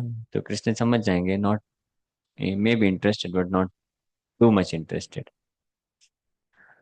इतना इंटरेस्ट नहीं मेरे में। हमको टॉलरेंस सीखना पड़ेगा। जैसे जितनी मात्रा में आपके हृदय में सिंसियर डिजायर होगी। हाँ, जैसे वो जो लड़का होता है पागल हो जाता है किसी लड़की के पीछे, तो सब टॉलरेट कर लेता है ना, या वाइस वर्सा, दोनों। पहले के समय में तो ये लोग पागल होते थे, आज के समय में वेल नहीं, दोनों दोनों ही होते हैं, कुछ बोल नहीं सकते, दोनों ही पागल हो जाते हैं। तो हर चीज टॉलरेट कर लेता है, हर चीज करने के लिए तैयार रहता है, नहीं करने के लिए तैयार रहता। पैसा नहीं कमाएगा, कुछ कमाता नहीं है, फिर भी लाखों लाखों खर्चा करने के लिए तैयार रहता है, करता है, कुछ भी कर जाने के लिए। इससे प्रेरणा नहीं मिलती क्या? सोचिए, एक टेम्परेरी रिलेशनशिप, कुछ साल नहीं बोल सकते, कुछ महीने या कुछ साल बोल दें, या मैक्सिमम 7 दिन, या 7 साल, 70 साल, जो भी है, इतना रखने के लिए व्यक्ति इतना सब कुछ करने के लिए तैयार है। बोले जो बोलेंगे मैं सब करूंगा। ऐसे ऐसे गीत गाने भी बनाए गए हैं। अगर तू मिल जाए तो ऐसे करके क्या, चांद तारे भी तोड़ के लाऊंगा, कहाँ से लाएगा? एक यूथ डिवोटी मुंबई में, उसने एक लड़की को प्रपोज किया था, और उसने एक्चुअली में वो चांद तारे लेके आया था। तो बोला मैं सच में ला के दिया उसको, फिर भी वो इतनी गद्दार नहीं, मुझे छोड़ दिया। तो मैं पूछा कैसे लेके आए, गए थे क्या? बोले नहीं, मैंने नासा वालों को पकड़ा। नासा वाले गए थे ना उनके पास था। तो मैंने एक पूरा ऐसा प्लान किया, प्रोजेक्ट बनाया कि, और उसको इतना सीरियसली उनके सामने प्रेजेंट किया कि उनको लगा कि यस में ये इंटरेस्टेड है, चांद की जो मिट्टी है उस पर रिसर्च करने के लिए। तो उन्होंने कुरियर करके भेजा था इतना थोड़ा सा। सच में, ये सच केस है। उसके उसने घंटों घंटों कई दिन मेहनत किया उसमें, पूरा प्रोजेक्ट पे वो करने के लिए। और कॉलेज के थ्रू फिर फाइनली कैसे कैसे पहुंच करके वहां तक गया, मेल डाला, और फिर सब जस्ट वेरिफिकेशन हुआ, बोला यस इस प्रोजेक्ट में काम करें, यानी उसने एक्चुअली उस प्रोजेक्ट में इन्वॉल्व हुआ, जबकि उसका कोई लेना देना नहीं था। और फिर जब मिट्टी ला कर दिया, बोले इससे क्या होगा, इसका मैं क्या करूंगी। तब वो समझ गया, फिर भक्त बना तो उसको रियलाइज हुआ, देखो यही मैं कृष्ण के लिए क्या होता तो कितना अच्छा रहता, कृष्ण मुझे स्वीकार कर लेते। तो ये प्रेरणा हमको लेनी चाहिए कि अगर कुछ करके दिखाने की इच्छा है तो कृष्ण के लिए करके दिखाइए। कुछ सेक्रीफाइस करने का हृदय में भावना आता है तो कृष्ण के लिए करना चाहिए। So devotee of Krishna can accept any position in the service of Krishna। है ना? ऐसे कई लोग का एक्सपीरियंस होता है कि हमेशा मैंने एफर्ट डाला, है ना, इतना एफर्ट मैंने लगाया, इतना एफर्ट डाला, फिर भी मुझे क्या मिला? धोखा। तो धोखा ही मिलेगा। किनसे? धोखेबाजों से। धोखेबाज लोग क्या देंगे? हाँ, क्या देंगे धोखेबाज लोग? धोखा ही देंगे ना। और इस संसार में हर कौन क्या है? धोखेबाज ही है सब। नहीं है धोखेबाज? क्या प्रूफ है? आप बताओ कि हर कोई धोखेबाज है, कोई बता सकता है? हाँ। हाँ, जो भगवान को धोखा दे सकता है वो किसको धोखा नहीं दे सकता? नहीं दे सकता क्या? ऐसा ऐसा बोला जाता है संसार में भी। जो, हरे कृष्ण, जो अपने कोई व्यक्ति होता है जो अपने माँ बाप को धोखा दे सकता है, तो वो किसी को भी धोखा दे सकता है। सही बात है ना? जो अपने माँ बाप को, स्पेशली माँ को, अगर कोई धोखा दे देता है माँ बाप को, तो फिर उससे आशा नहीं कर सकते हैं, वो किसी को भी धोखा दे सकता है। उसी प्रकार से परम भगवान कृष्ण सबके माँ बाप हैं। हम्म। पिताहमस्य जगतो माता धाता पितामह। कि मैं पिता हूँ, अस्य जगतो माता, पूरे जगत का पिता भी हूँ, माता भी हूँ, धाता भी हूँ, मेंटेनर भी हूँ, पोषण करने वाला भी हूँ। ये भगवान है। तो जिनसे पूरा नरिशमेंट, भगवान के गर्भ में हमारा पालन पोषण हो रहा है, तो उस भगवान को अगर कोई धोखा दे सकता है तो फर्स्ट क्लास धोखेबाज कहलाएगा ना। बट और अनफॉर्चुनेटली, दुर्भाग्यवश, जिसके पास भी ये वाला शरीर है, कौन सा शरीर? हाड़ मांस से बना हुआ शरीर, वो सब इसी कैटेगरी में है, धोखेबाज। भगवान को धोखा दे, तो ऐसे व्यक्ति से और क्या आशा की जा सकती है? तो इसलिए कभी सरप्राइज नहीं होने का। मैंने इतना एफर्ट लगाया, इतना सब कुछ किया, फिर भी मुझे धोखा मिला, तो मिलेगा ही। क्योंकि मैं कौन हूँ? मूर्ख हूँ, और मैं खुद भी धोखेबाज हूँ। हाँ। जैसे कभी कभी ये पाया गया है कि कोई लड़का या लड़की अपने माँ बाप को धोखा दे करके किसी के साथ भाग जाते हैं, फिर बाद में उनका पार्टनर धोखा दे देता है, तो बहुत चिल्लाते हैं, रोते हैं कि मैंने सब कुछ किया, इतना एफर्ट लगाया, सब कुछ किया, लेकिन मुझे धोखा दे के चला गया, चली गई। तो उसको क्या बोलेंगे? तुम तो बोलना नहीं, बिल्कुल धोखा दे दिया। तुमने क्या किया था? धोखा दे के गई थी ना, ये गए थे, तो धोखा मिला, इसलिए बोलने का अधिकार नहीं है। समझ पा रहे हो? इसी प्रकार से हमको इस संसार में कोई धोखा देता है, चीट करता है, हम भले ही बोल सकते हैं कि मैंने इतना सेक्रीफाइस किया, इतना एफर्ट लगाया, सब कुछ किया, फिर भी मुझे धोखा मिला। तो हमको स्वीकार करना चाहिए कि हाँ, इसी धोखे के लायक था मैं, क्योंकि मैंने तो इससे बड़ा वाला धोखा दिया है भगवान को। तो इसलिए हमको जो है बुद्धिमान हो जाना चाहिए फिर। What is the sign of intelligence? बुद्धि का लक्षण क्या है फिर?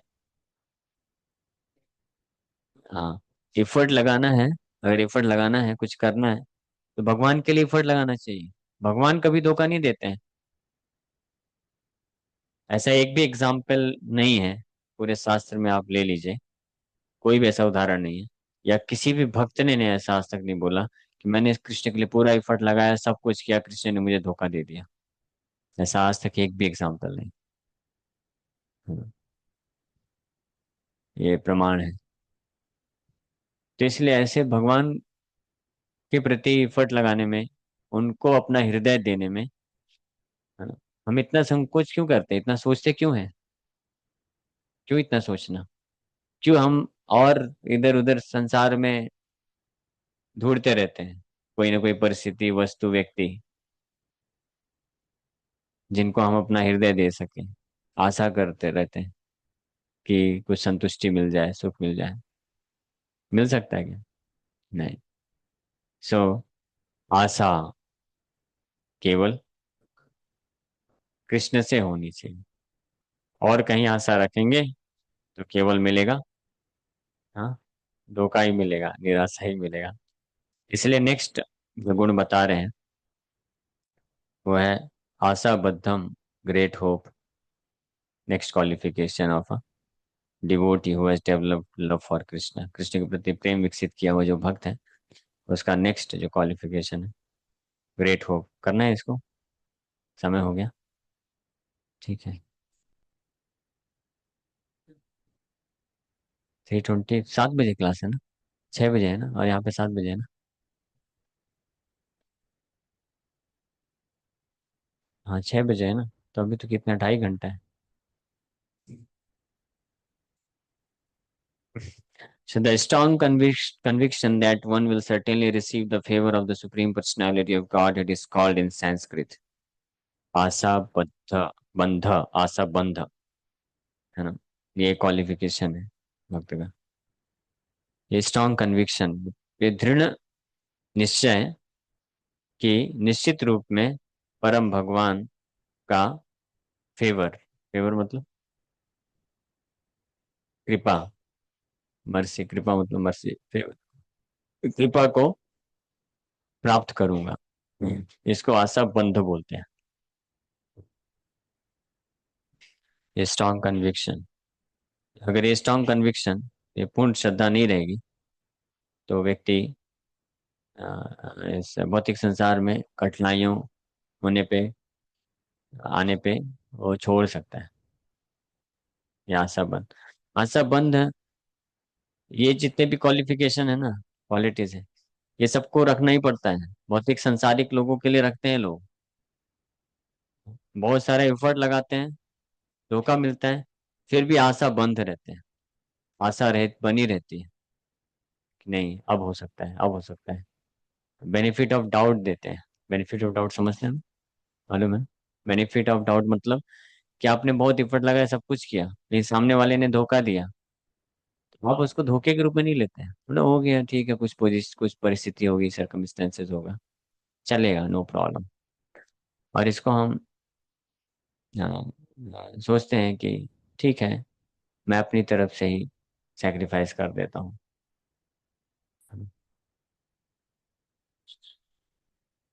Let me give my effort, मुझे अपना एफर्ट देते रहना चाहिए। आखिरी समय तक व्यक्ति देता रहता है। कभी ये जो आशा बंद है भौतिक संसार में, ये तब तक चलता रहता है, तब तक चलता रहता है जब तक भगवान कृष्ण के प्रति आशा बंद नहीं हो जाता है। यहाँ पे अगर किसी एक व्यक्ति, एक वस्तु, या कुछ कोई एक सर्कमस्टेंसेस, सिचुएशन के प्रति आशा बद्ध रखते रखते फाइनली निराश भी हो जाएगा, तब भी नहीं छोड़ेगा, फिर दूसरी जगह प्रयास करेगा, है ना। हर कोई, ये भौतिक संसार ऐसा है ही है कि एक चींटी होगी, चढ़ने की कोशिश करती रहेगी, 1000 बार गिरेगी, तब भी आशा नहीं छोड़ती, है ना। ये एग्जाम्पल दिया जाता है लोगों को प्रेरित करने के लिए। इसी से प्रेरित होकर के लोग फिर सारे कार्य करते हैं, हर जगह आशा बद्ध रहते हैं, एफर्ट लगाते रहते हैं, लगाते रहते हैं। हाँ, लेकिन इसको क्या बोलते हैं? शास्त्रों के दृष्टिकोण से, आध्यात्मिक दृष्टिकोण से देखा जाए तो इसको फूलिशनेस बोलते हैं, मूर्खता बोलते हैं। आप ऐसी जगह आशा लगा रहे हैं जहाँ पे केवल निराशा ही मिल सकती है। लेकिन यही क्वालिफिकेशन होता है एक भक्त के हृदय में, भगवान कृष्ण के प्रति हमेशा बंध रहता है वो हमेशा। Even if there is some delay, mercy of the Lord, भगवान की कृपा को प्राप्त करने में कुछ डिले भी हो, तब भी भक्त हमेशा आशा बंध रहता है, जानते हुए कि मेरा भगवान के साथ नित्य संबंध है, तो भगवान त्याग नहीं कर सकते। हाँ? भगवान मेरी प्रार्थनाओं को रिप्लाई नहीं कर रहे हैं, मेरे एफर्ट्स को रिकॉग्नाइज नहीं कर रहे हैं, लेकिन इसका मतलब ये नहीं है कि वो कभी नहीं करेंगे, और इसका मतलब ये नहीं है कि वो मुझे त्याग देंगे, और इसका मतलब ये नहीं है कि वो कुछ रेसिप्रोकेशन या आदान प्रदान या कुछ कर नहीं रहे मेरे लिए, मेरे बारे में उनको कुछ नहीं। इट्स जस्ट भगवान का अपना तरीका है हमारे प्रार्थनाओं को स्वीकार करने का। भगवान का अपना तरीका है, तो हमको उनको समय देना चाहिए। दे सकते हैं ना इस संसार में जब हम समय देते हैं। टाइम वो क्या है, एक कहावत, टाइम हील्स एवरीथिंग। समय सब कुछ क्या कर देता है? समय सब कुछ क्या करता है? हाँ, समय सब कुछ अच्छा कर देता है ना। हाँ, ये मिसअंडरस्टैंडिंग। समय इस संसार में सब कुछ खत्म करता है। काल, कहता है कालोऽस्मि लोक लोक क्षय कृत प्रवृद्धा। भगवद गीता मान बोलते हैं कालोऽस्मि, मैं वो काल हूँ जो पूरे संसार में हर चीज को क्षय करता हूँ। क्षय मतलब डिस्ट्रॉय करता हूँ, नष्ट करता हूँ। काल के रूप में भगवान सब कुछ नष्ट करते हैं, but still the phool is living entity, जो बद्ध जीवात्मा, मूर्ख बद्ध जीवात्मा होता है, आशा बंध रहता है, होप अगेंस्ट होप रहता है। हाँ। जैसे कभी कभी मक्खियाँ छत्ता बना देती है ना। प्रभुपाद जी एग्जाम्पल दिए थे एक बार एक जगह पे, वो चिड़िया बिल अपना घर घोंसला बना देती थी, तो डिस्टर्ब करता था। वहां पे टेम्पल है, तो फिर उधर आएगी तो मल मूत्र होगा तो इम्प्योर होगा। प्रभुपाद जी बोले हटाओ उसको, वहां से हटा दिया। हाँ, तो फिर कुछ दिन में देखिए फिर बन गया, बड़े डिटरमाइंड थे। फिर प्रभुपाद जी बोले क्या हुआ, फिर से बन गया। प्रभुपाद जी बोले आपने बस हटाया, उसको ब्लॉक करो। तो बहुत लोग सोचेंगे कागज से ढक दिया, कागज को बना बना के डाल दिया। फिर कुछ दिन में देखे कागज निकल गया, घोंसला फिर से बन गया। फिर और कुछ उसमें सॉलिड लकड़ी ठूस दिया, डाल दिया। तो फिर भी देखे कि दोनों चिड़िया हस्बैंड वाइफ आ रहे हैं, टुक टुक टुक टुक टुक टुक उसको निकालने का प्रयास कर रहे हैं। हाँ, हार नहीं मान रहे हैं। ये अटैचमेंट है कि हमारा घर है, कौन आके जब्त किया? अरे इतना बड़ा ब्रह्मांड है, कहीं भी जाके घोंसला बना लो ना आप, क्यों परेशान कर रहे हो? नहीं, ये अटैचमेंट आ सकती है, देखिए हर जीवात्मा में होती है, आ सकती है। नहीं, यही हमको घर चाहिए। अब लगे हुए हैं पूरी तरीके से, उनका ये बुद्धि काम नहीं कर रहा है कि हम तो छोटे पक्षी हैं और ये मनुष्य लोग हैं, हमसे ज्यादा शक्तिशाली हैं। हम कई घंटों मिलकर के घोंसला बनाएंगे, उनका बस एक हाथ करेगा, वाइप आउट कर देगा। लेकिन फिर भी हम होंगे कामयाब एक दिन, ऐसे करते करते पीढ़ी पीढ़ी निकल जाती है। बड़े बड़े ये जो जापान वगैरह में सुनामी वगैरह अक्सर आती रहती है, आ करके सब साफ कर देती है। लेकिन फिर देखिए फटाक से सब लोग चींटियों की तरह लग जाते हैं, पूरा खड़ा कर देते हैं, और इसको बहुत ग्लोरीफाई किया जाता है, गुणगान किया जाता है, देखो कितने वो लोग क्या है। हाँ, डेवलप्ड तो बोलते ही हैं, कितने वो लोग एक्टिव हैं या कितने पैशनेट हैं कि फिर से इतना सब कुछ नुकसान होने के बाद भी वापस से 10 साल के अंदर पूरा सिटी डेवलप कर दिया। हाँ, साहसी हैं, इतने बहादुर हैं। भारतीयों की तरह नहीं आलसी बैठे रहते हैं, केवल माला झोली लेकर हरे कृष्णा करते रहते हैं। भारतीय क्या करेगा? अगर इस प्रकार से सुनामी आएगा तो पूरा बिल्डिंग डूब जाएगा तो। बोले क्यों झंझट लेने का यार, सुनामी जब वाले जगह में है तो कुटिया बना के रहो ना। है ना। उसको बोलते हैं इंटेलिजेंस, बुद्धि है वो। है ना। कि जो भारतीय मतलब एक्चुअली में जो अपने जीवन का वास्तविक लक्ष्य जानता है, तो इधर उधर टाइम वेस्ट नहीं करेगा। रहने के लिए जगह चाहिए ना, तो ठीक है रह लो ऐसे करके आराम से, और भजन करो। वो इस प्रकार से सोचेगा। लेकिन वो लोग कैसे करते हैं, नहीं, प्रकृति से लड़ सकते हैं और फिर खड़ा कर देते हैं, और फिर से वाइप आउट होता है, फिर से खड़ा कर देते हैं। ये बुद्धि काम नहीं करती कि हम प्रकृति से लड़ नहीं सकते। Still they want to go against again and again. बार बार विरोध में जाकर के कार्य करना ही चाहते हैं। सो ये क्या है, फुलिशनेस नहीं है क्या? हम काल और प्रकृति से जीत सकते हैं, फिर भी हम पूरी तरह से प्रयत्नरत रहते हैं, प्रयास करते रहते हैं कि कामयाब होंगे, कामयाब होंगे, कामयाब होंगे। ये जितनी भी ये सब मोटर कार ये सब चल रही है, यहाँ तो कम है, मुंबई में तो इतना सारा है। ये सब क्या है, ये यही है, हम होंगे कामयाब, कामयाब होके दिखाएंगे, प्रकृति के नियमों को हम पार करके दिखाएंगे। हाँ।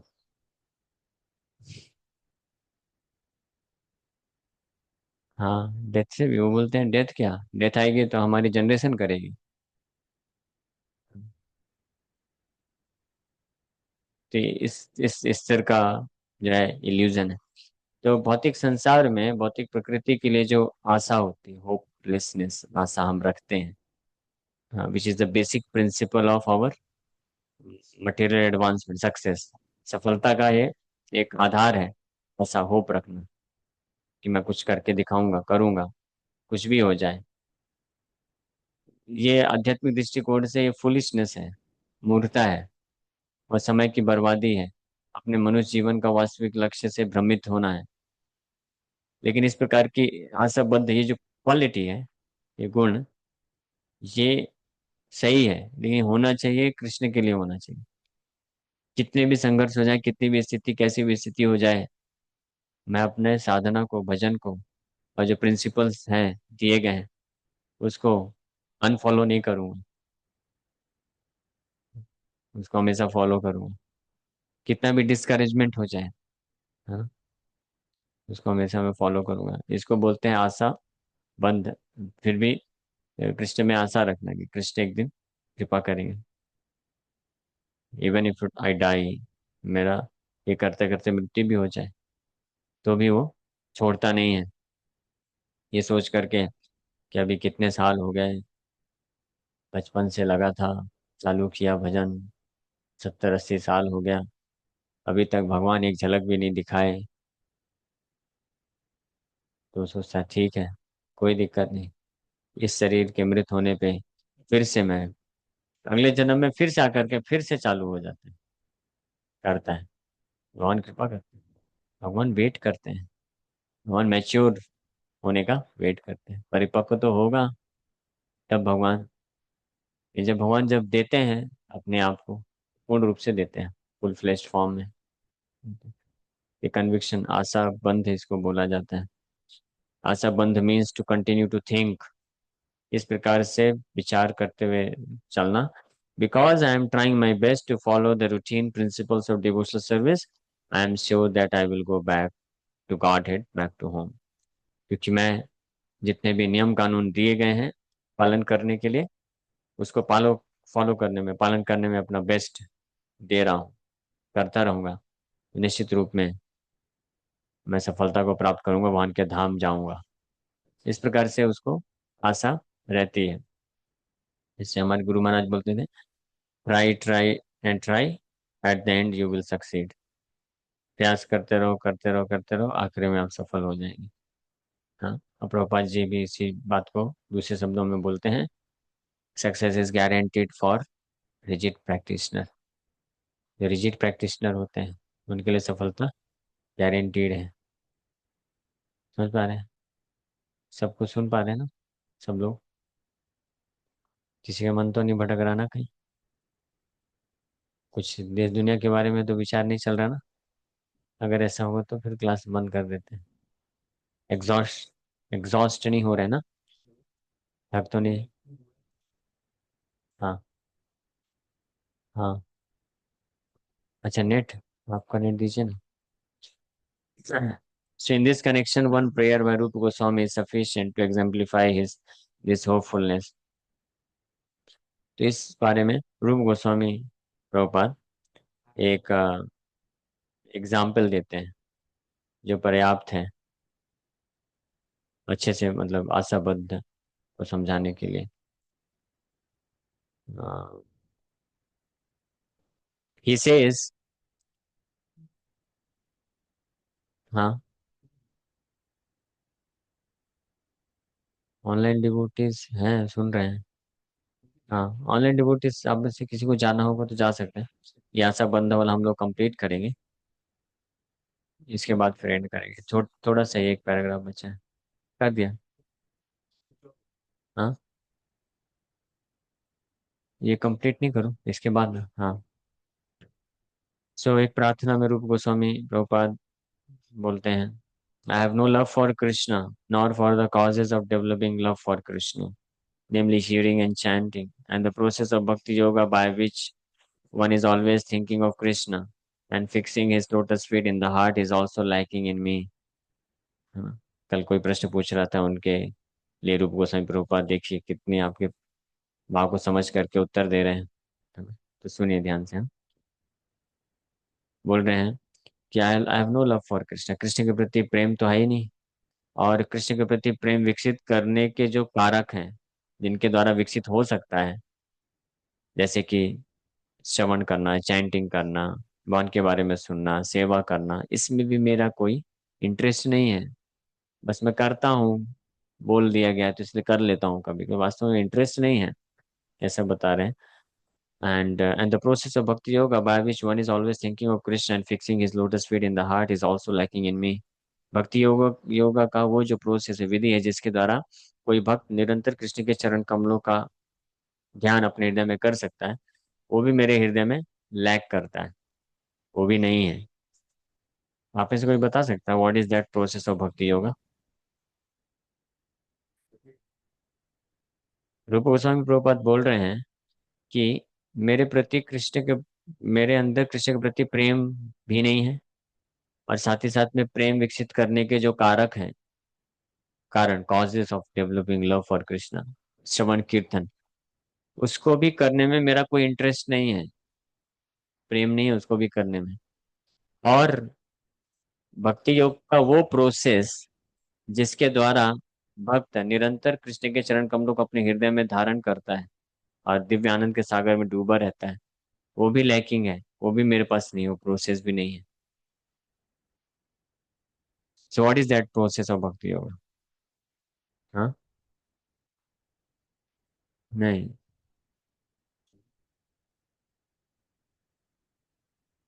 श्रवणम कीर्तनम भक्ति के अंग है। साधु संघ के द्वारा भक्ति के अंग, साधु संघ के द्वारा भक्ति के अंग का पालन होता है। और प्रोसेस क्या है? जिसके द्वारा इन भक्ति के अंगों को करने से व्यक्ति कृष्ण के हृदय को निरंतर अपने हृदय में धारण कर सकता है। क्योंकि लोगों को हम सिस्टमेटिकली बोल रहे हैं कृष्ण के प्रति प्रेम नहीं है, और कृष्ण को प्रति प्रेम विकसित करने के लिए जो श्रवण कीर्तन है, उसको करने में भी मेरा इंटरेस्ट नहीं है। तो कोई बोलेगा लेकिन आप कर तो रहे हो, देख रहा हूँ दिन भर आप लगे रहते हो हरे कृष्णा श्रवण कीर्तन। इन बोल रहे हैं कि ये कर तो रहा हूँ भक्ति योग, लेकिन भक्ति योग का वो प्रोसेस जिसके द्वारा कृष्ण, ये सब भजन भक्ति के अंग करने पे कृष्ण का चरण कमल हमेशा हृदय में रहे, वो भी नहीं है मेरे पास, वो भी लैक करता है। तो प्रोसेस क्या है? आप लोग सोचिए। तब तक आगे बढ़ते, लेकिन आगे बढ़ेंगे तो फिर आगे कैसे सुन पाएंगे? हाँ, वो प्रोसेस क्या है? बताओ। What do you think? क्या चीज है वो जो रहने से हम जब भजन साधन करेंगे, करते हैं, तो उसके फलस्वरूप हम कृष्ण के चरण कमलों को स्मरण कर सकते हैं और आनंद रुचि भी प्राप्त होती है। ह्यूमिलिटी। ह्यूमिलिटी वो उसका रिजल्ट है, वो फेथ के कारण वो होता है। इस्कॉन, इस्कॉन का जो फुल फॉर्म है, उसमें जो आखिरी है, ISKCON, Krishna consciousness. Krishna consciousness is the process and chanting is the medium. Krishna consciousness process है, कृष्ण भावनामृत, कृष्ण के प्रति भावना हृदय में होना, ये प्रोसेस है भाव। कृष्ण के प्रति भाव, वो अगर लैक करेगा तो आप भजन भी करेंगे, तब भी कृष्ण का स्मरण नहीं होगा। हाँ, कृष्ण के प्रति भाव, तो कृष्ण के प्रति भाव अगर नहीं है, भाव माया के प्रति है, तो फिर हरे कृष्ण जप करते वक्त किसका स्मरण आएगा? हाँ, किसका स्मरण आएगा अगर भाव माया के प्रति है तो?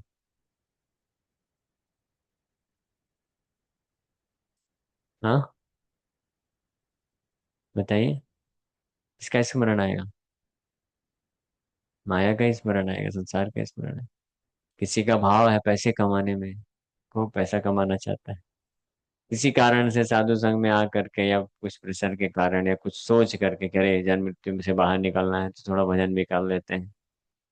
भजन लेके करेगा भी तो भी वो हरे कृष्णा करते करते उसको ऐसे ऐसा स्मरण आएगा, कितना नोट था, कल कितना ट्रांजैक्शन हुआ, आज कितना होगा, और किसका किसका बचा हुआ हिसाब किताब, वो सब यही सोचेगा ना, because he is not Krishna concept, Krishna भावना भावित नहीं है।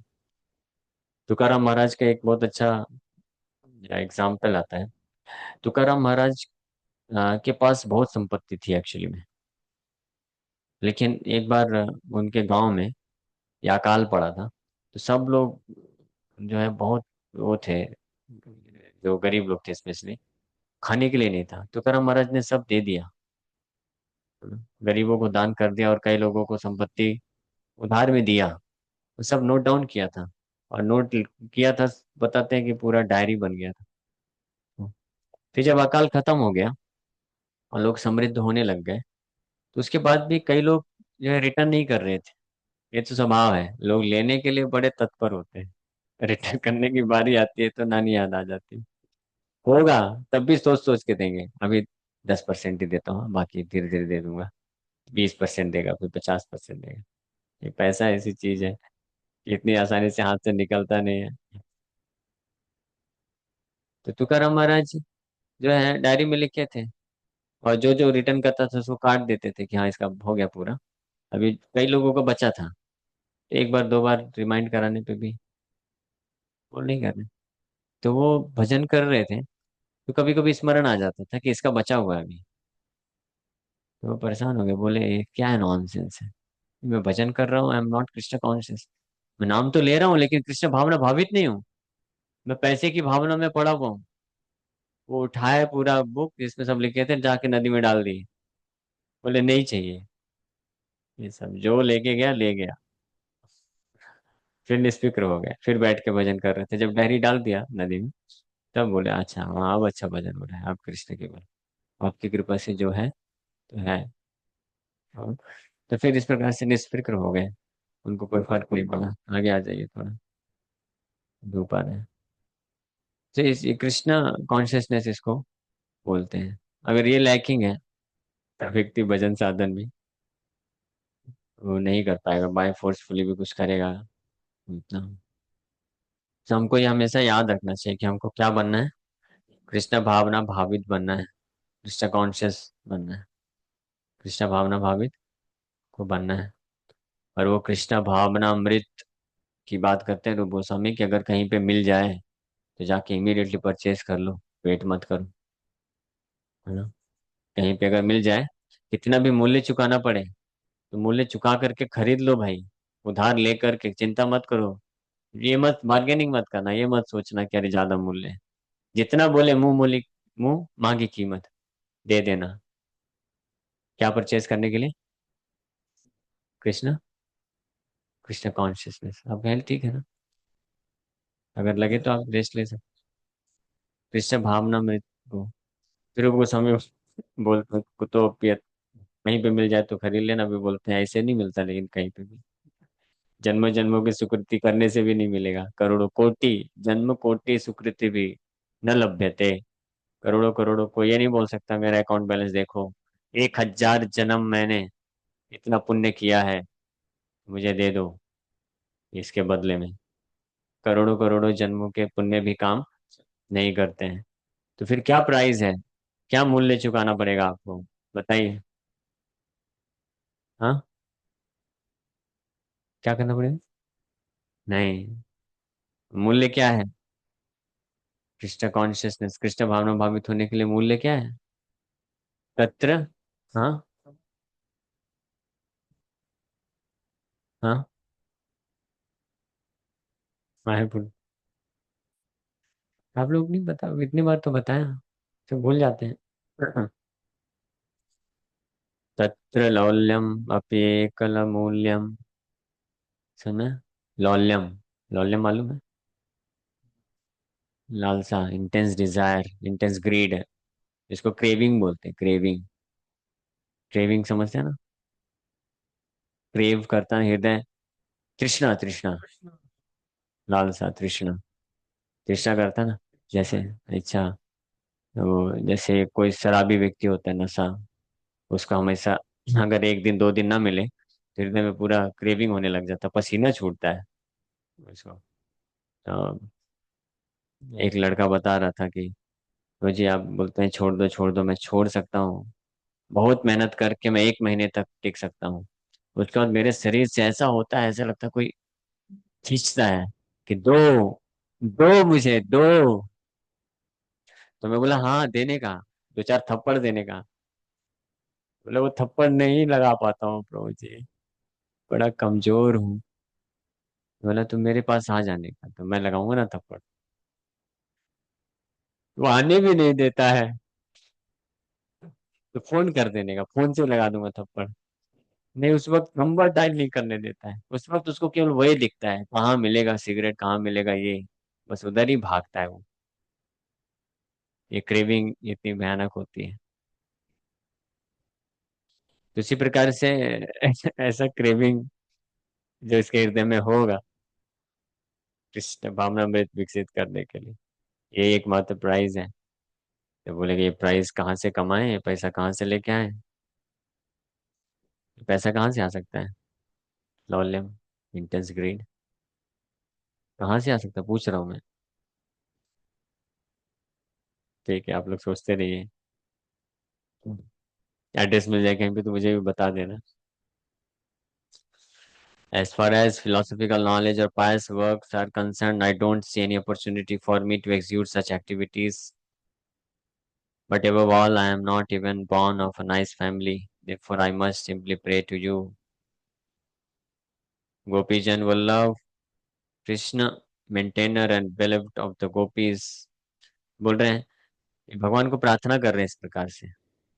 हाँ, को आपको क्वेश्चन का आंसर मिल रहा है। भगवान को प्रार्थना कर रहे हैं कि ये सब मेरे पास नहीं है, फिलोसफिकल नॉलेज, बहुत दिव्य ज्ञान और बहुत पुण्य कार्य है, वो भी मैं नहीं देखता हूँ कि ऐसा कुछ अपॉर्चुनिटी ऐसा मैं कर सकूं। कोई आशा नहीं मेरे पास।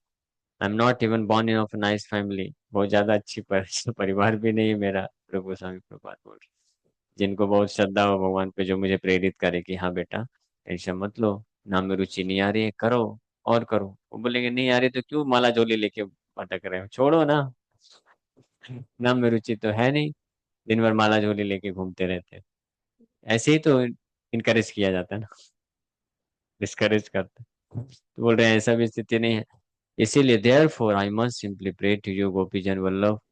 इसलिए हे गोपीजन वल्लभ, गोपियों के प्राणनाथ प्रिय, हे गोपीजन वल्लभ, आपसे मैं प्रे करता हूँ, प्रार्थना करता हूँ, simply wish and hope that some way or other I may be able to approach your lotus feet, and this hope is giving me pain because I think myself quite incompetent to approach that transcendental goal of life. The purport is that under this heading of Asa Bandha, one should continue to hope against hope that some way or other he will be able to approach the lotus feet of the Supreme Lord. So रूप गोस्वामी प्रभुपाद बोलते हैं therefore I must simply pray। इस प्रकार से प्रार्थना करते हैं रूप गोस्वामी कि ये डाल दीजिए। ऐसे प्रार्थना करते हैं प्रभु गोस्वामी कि आप ही कृपा करके अब मुझे आप अपना आश्रय दीजिए। आप कुछ ऐसा अरेंजमेंट करिए जो कि मैं बलपूर्वक आपके चरण कमलों का आश्रय प्राप्त कर सकूं। Forceful make me forcefully attach to you. बलपूर्वक मुझे आपसे आसक्त कर लीजिए। ये रूप गोस्वामी प्रभुपाद ऐसा प्रार्थना करते हैं। तो ये प्रार्थना हमको करना चाहिए जब हम ऐसा कभी फील करते हैं, मेरे पास कोई क्वालिफिकेशन नहीं है, कोई इंटरेस्ट नहीं है भजन में, सेवा में, साधना में, तो उस वक्त हम ये प्रार्थना कर सकते हैं। और ये प्रार्थना भी करने के लिए एटलीस्ट ये डिजायर जिसके पास होगी वो कर सकता है। ठीक है। ओके। जो नेक्स्ट क्वालिफिकेशन है वो लोग हम कल चर्चा करेंगे। Eagerness for achieving the desired success. Hare Krishna. किसी का कोई प्रश्न है तो पूछ सकते हैं। हरे कृष्णा।